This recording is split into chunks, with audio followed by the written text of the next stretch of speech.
Itu pada saat malam-malam itu terdengar suara tangisan. Jelang petang, maghrib gitu, setelah maghrib itu ada orang jalan. Nah, tiba-tiba orang itu hilang.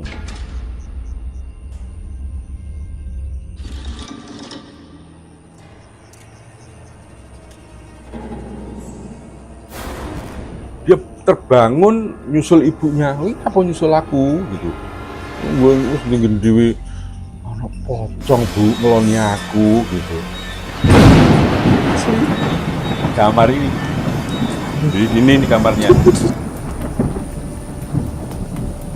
Assalamualaikum warahmatullahi wabarakatuh. Semoga sehat selalu saudaraku. Ya, kali ini saya berada di Tuban, Jawa Timur. Di hadapan kita saat ini merupakan pemakaman umum, teman-teman. Namun ada sesuatu yang unik di sini, di mana di tengah-tengah dari pemakaman umum ini terdapat rumah. Nah, kita akan sowan kepada beliaunya untuk melihat begitu ataupun menanyakan berbagai macam pengalaman serta awal mula dibangunnya rumah yang ada di tengah-tengah pemakaman umum ini. Nah, seperti ini kondisinya saudaraku ya. Kita akan sowan menuju ke rumahnya. Beda lek luwak iki matane abang, lah lek kucing.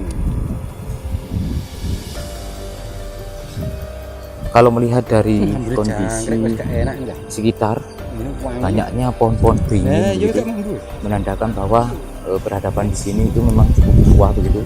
Bahkan di sini ada makam dari Mbah Ronggo, yaitu Mbah Ronggo ini merupakan sosok yang mengawali desa di daerah Tuban sini, saudara. Nah, ini adalah rumahnya, teman-teman. Rumah dari beliau yang berada di area pemakaman umum. Nah, dari beberapa cerita yang beredar, tidak sedikit begitu beliaunya mengalami hal-hal mistis ya. Karena memang ini persis, ini adalah pintu dari rumah beliaunya, dan di sini sudah makam. Nah, ini sudah makam, teman-teman. Terus makane jadi di sini sudah makam. Bahkan saya melihat parkir motor beliaunya itu di dekat dari makam ini, saudaraku. Nah, ini pintu rumah beliaunya. Terus ini adalah makam. Nah, ini teman-teman. Memang beda.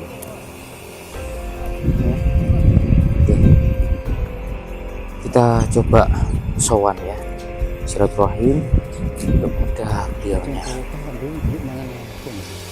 Assalamualaikum Pak J, Pak Edi nggih.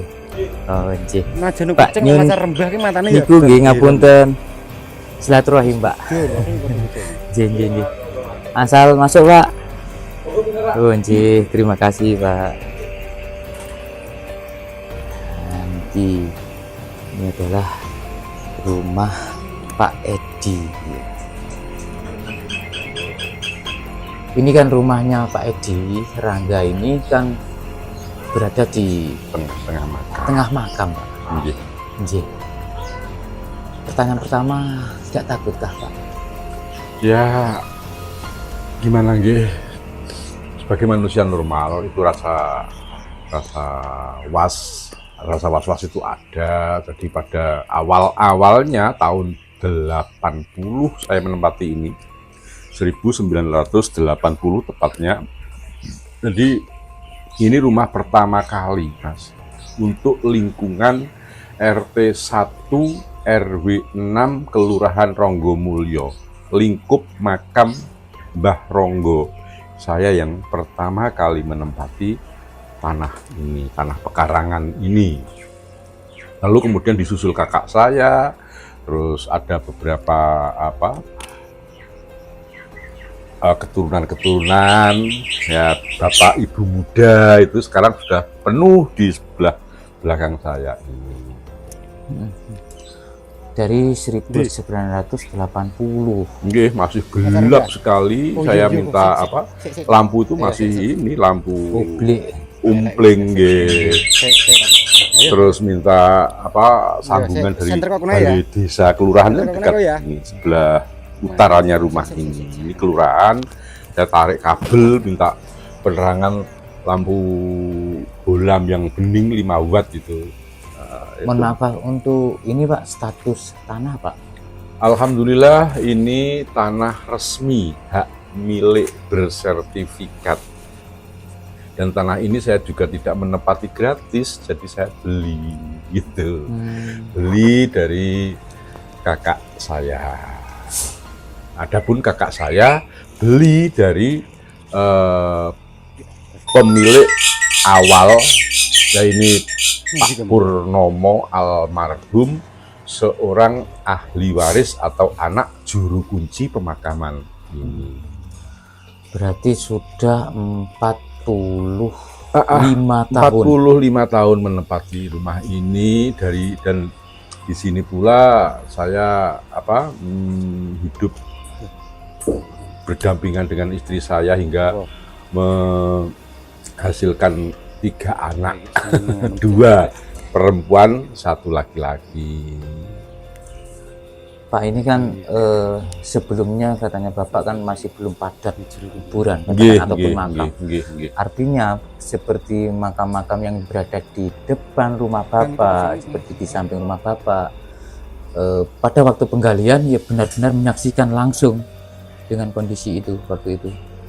Otomatis Mas, apalagi pada saat itu adalah masa di mana saya seorang pekerja seni, khususnya seni topeng atau seni panggung ketoprak, dan di tahun-tahun sepi itu saya selalu pulang dan di rumah kalau ada menggali pemakaman ya ikut terlibat otomatis gitu.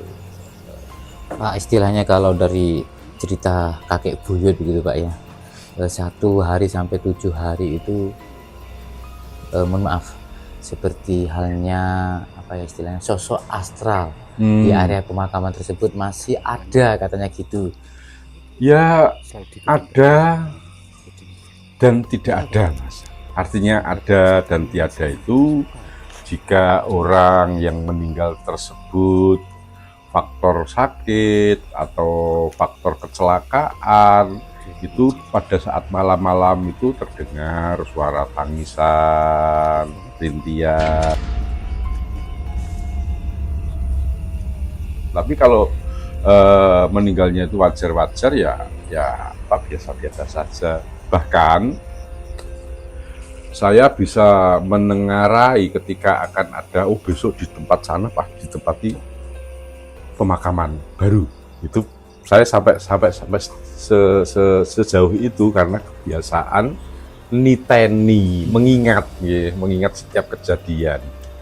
Jadi kejadian yang saya ceritakan ini ketika tengah malam buta atau jelang petang maghrib gitu, setelah maghrib itu ada orang jalan. Nah, tiba-tiba orang itu hilang di titik tertentu. Nah, di titik itulah besok akan ditempati galian makam.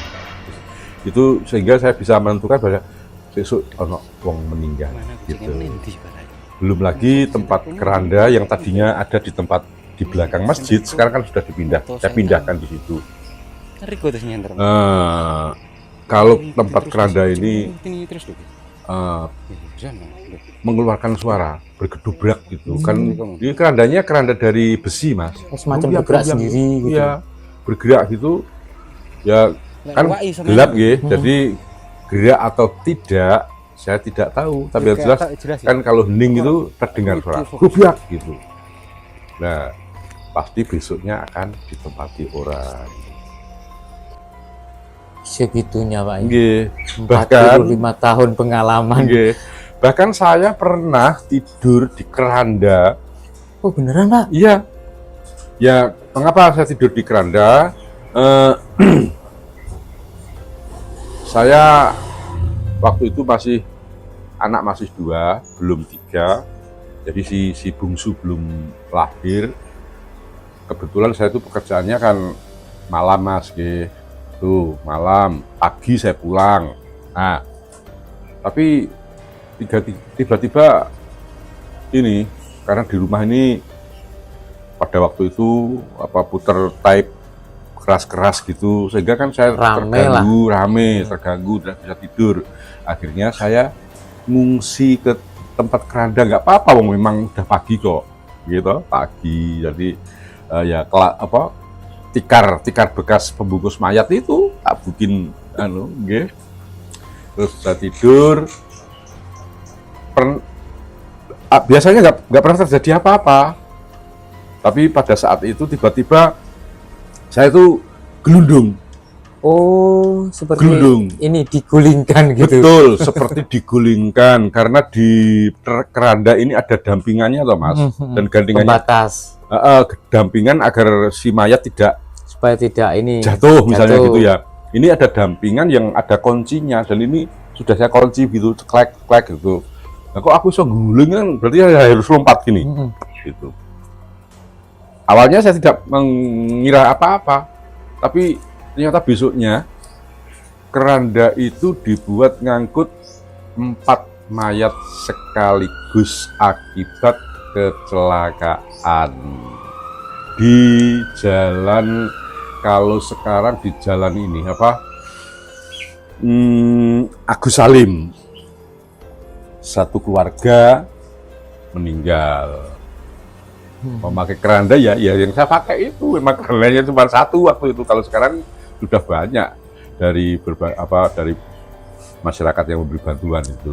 Iya Pak, mohon maaf, seperti tadi gangguan ataupun apa yang Bapak lihat dari 45 tahun menempati rumah ini begitu di dalam pemakaman ini, mungkin kalau dari saya pribadi kayak bapaknya mentalnya kuat gitu Pak. Bagaimana dengan mohon maaf seperti anak bapak ataupun istri begitu mengukuhkan ataupun memberikan suatu supaya dari anak bapak Kak. Banyak pertanyaan semacam itu nggih.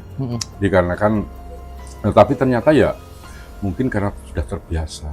Jadi lahir dalam keadaan situasi seperti lingkungan seperti ini, jadi nggak ada rasa takut-takutnya.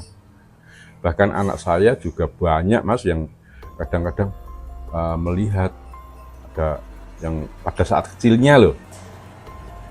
Bahkan anak saya yang pertama yang namanya Mbak Winda sekarang sudah menjadi guru ASN suatu sekolahan. Nah itu waktu tidurnya dia terbangun nyusul ibunya. Ini apa nyusul aku gitu. Gue wis ndenggen dhewe ana pocong Bu ngeloni aku gitu. Iya asli di kamar ini. Ini kamarnya. Ini kamarnya. Anak saya yang pertama tidurnya dulu di kamar ini. Nah itu dia malam-malam terbangun nyusul ke ibunya. Terus ngopo iki dadak brogrong turu. Aku lho Bu disanding pocong gitu. Ndi ora ono apa-apa gitu. Tapi akhirnya ya anak saya kembali tidur kembali ke situ. Mau gak mau tetap kembali. Iya, udah. itu. Iya. Jadi hal-hal macam itu biasa mas. Anak saya yang nomor 2 juga begitu.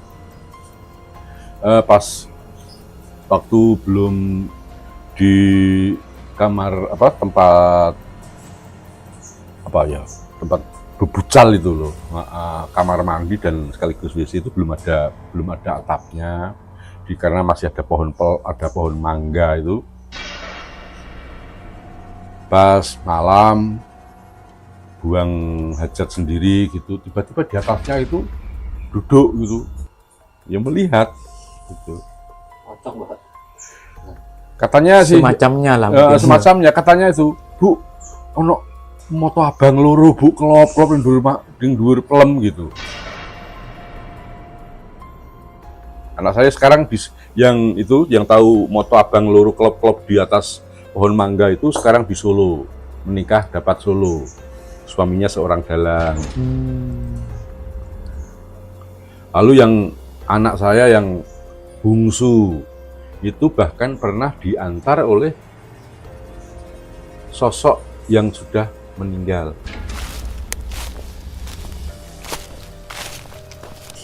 Diantar seolah-olah berangkat melihat nyata pulang gitu. nyata.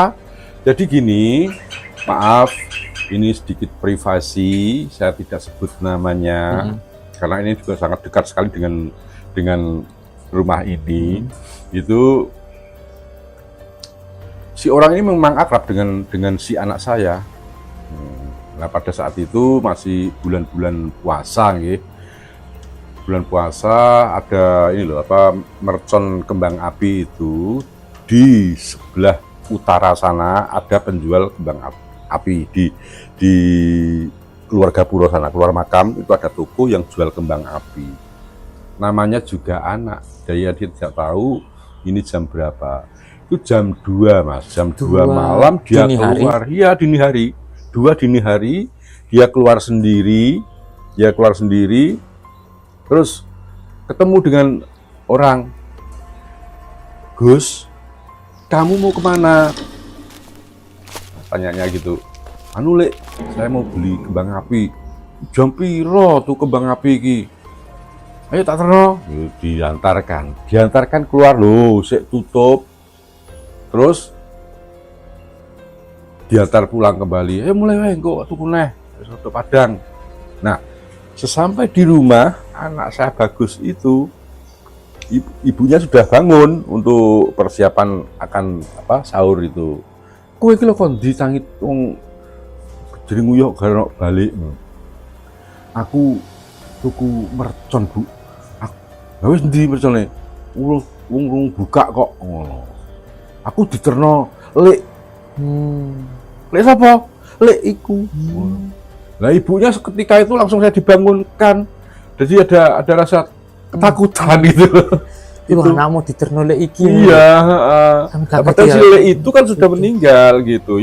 Ibunya kan ingat tuh. Oh iso lho, ngomong iya aku diterno Lek iku sampai tau omah lho. Ngoten. Jadi banyak keanehan-keanehan. Iya Mas, nggih. Dari suatu pengalaman jenengan sampai bisa menangkap dalam artian niteni begitu ya Pak? Niteni, jadi karena saking terbiasa itu saya wis esuk iki berarti wong meninggal gitu. Saya sering saksikan dengan tetangga itu guyon-guyonan gitu. Ayo bedean sesuk ana mati ora ngarep-arep mati wae Mas Edi gitu. Oh, gak kan bedean. Nek aku bedek sesuk ana nggone, saiki tak dono nggone, tak bedheki. Sesuk jelas ana mati wis tak bedhek ngono to. Lah saiki tak bedheki. Nek kowe iso roh nggone kira-kira dikubur ning ndi? Ayo totoan sewunan gitu. 1000 sudah dapat 3 batang rokok Mas dulu itu. Gitu ya. Dan itu pun berkelanjutan sampai sekarang. Nah, itu sampai akhirnya sama juga ngerti aku. Besok wong ini dikubur ning kene lho. Saya tancapi Saya tancapi tanda lah istilahnya. Ya, saya tancapi tanda gitu. Ranting gitu saya tancapkan gitu sebagai tanda. Diternono sesuk nek wong meninggal kayak gini. Betul. Sore ada pengumuman innalillahi, besok paginya ada bubak bumi atau buka tanah pemakaman di situ, di tempat saya. Padahal dari Bapak sendiri tidak ada semacam komunikasi dengan penggali kubur atau tidak gitu ya. Tidak tahu. Tiba-tiba udah penggali kuburnya ke tempat tersebut gitu ya. Ahli warisnya di situ ya, karena itu Mas tadi saya sampaikan bahwasanya sampai saya melihat ketika ada berseliwer suatu bayangan berbentuk manusia terus tiba-tiba hilang di satu titik, ya di titik itulah orang tersebut akan dikuburkan. Gitu ya. Bahkan ada kelebihan suatu bentuk spiritual juga di bapaknya. Ya, mungkin seperti itu, mungkin juga tidak, tapi banyak orang mengatakan seperti itu. Ya mungkin bawaan ya Mas. Bawaan. Karena segala sesuatu itu kalau sudah terlatih, terbiasa akhirnya kan seolah-olah mengetahui gitu. Dalam selang waktu 45 tahun itu ada nggak dari katakan itu sosok astral dari mereka begitu ya, yang mempunyai pesan-pesan tertentu mau disampaikan ke saudara ataupun keluarganya atau ke bapak sendiri begitu? Kalau bisa saya lebih apa ya, lebih Mendalami. menyebutnya leluhur nggih. Jadi leluhur yang menempati tempat ini, jadi tidak makhluk astral, lebih ya sukmo suci gitu ya, yang menjelma sebagai raga seutuhnya. Itu pernah ketika sampai bertamu tengah malam ke sini, sosoknya 2 orang, laki dan perempuan, dan beliau menyatakan, "Dong, nek kowe pengen noto uripmu, aku titip omahku ki resi ana. Lah daleme jenengan pundi to, Mbah? Engko lak ngerti dhewe." Nah, akhirnya sing perempuan, "Kowe gak ono banyu to, Dong? Njaluk banyune, saya minta airnya dong," gitu. Istri saya mengambilkan air, air putih itu, terus, "Mbok, aku njaluk gelasnya sing bening," gitu. Akhirnya saya masuk, membantu istri saya, keluar 2 orang ini sudah tidak ada. Dan melihat sosoknya yang sudah renta, sepuh, saya langsung keluar mencari. Saya tak hubungi sampai keluar. Logikanya iya, tidak mungkin jauh. Tidak mungkin jauh, jalan orang sepuh aja kok. Yang satunya sudah pakai tongkat itu, yang kakungnya. Nah, itu keanehan yang saya alami, dan akhirnya saya juga tidak paham di mana rumah sesepuh tersebut. Akhirnya saya putuskan ini paling pastinya Mbah Ronggo, Den Sumo dan Den Misri. Siapa itu, Pak? Itu yang menempati salah satu di dalam Jungkup Eyang Ronggo itu.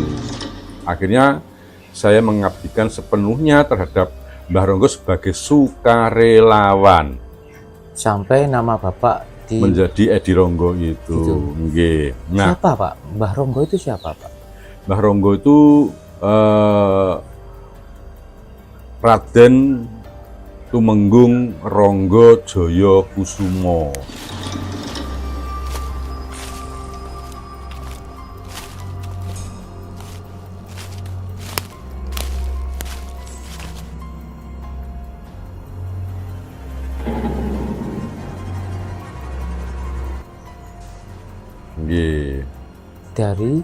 Ini dari keluarga Mataram, tapi beliau keturunan langsung dari Pati, Adipati Cokrojoyo. Sampai ke sini dan membabat. Betul. Ataupun yang dengan cerita mengawali panjangnya sampai di tempat ini, gitu loh, Mas. Nah, dengan pengabdian saya itu, saya pun sedikit demi sedikit akhirnya ekonomi saya bertambah, dan ketika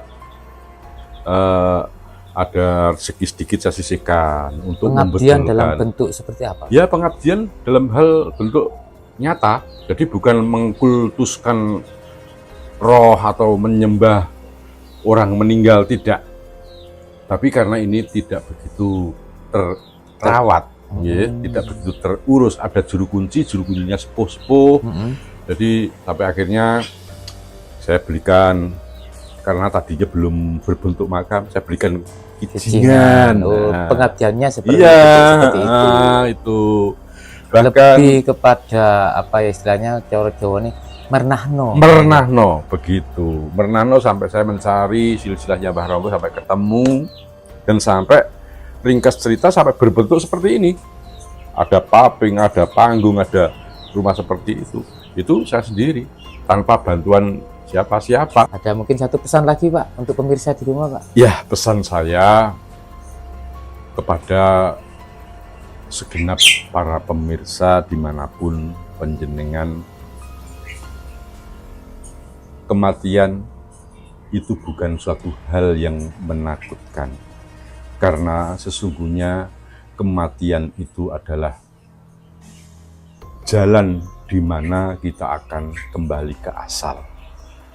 Dengan berbekal iman dan takwa, insya Allah siapapun yang melihat channel ini akan bersama-sama menikmati cahaya Darul Jannah.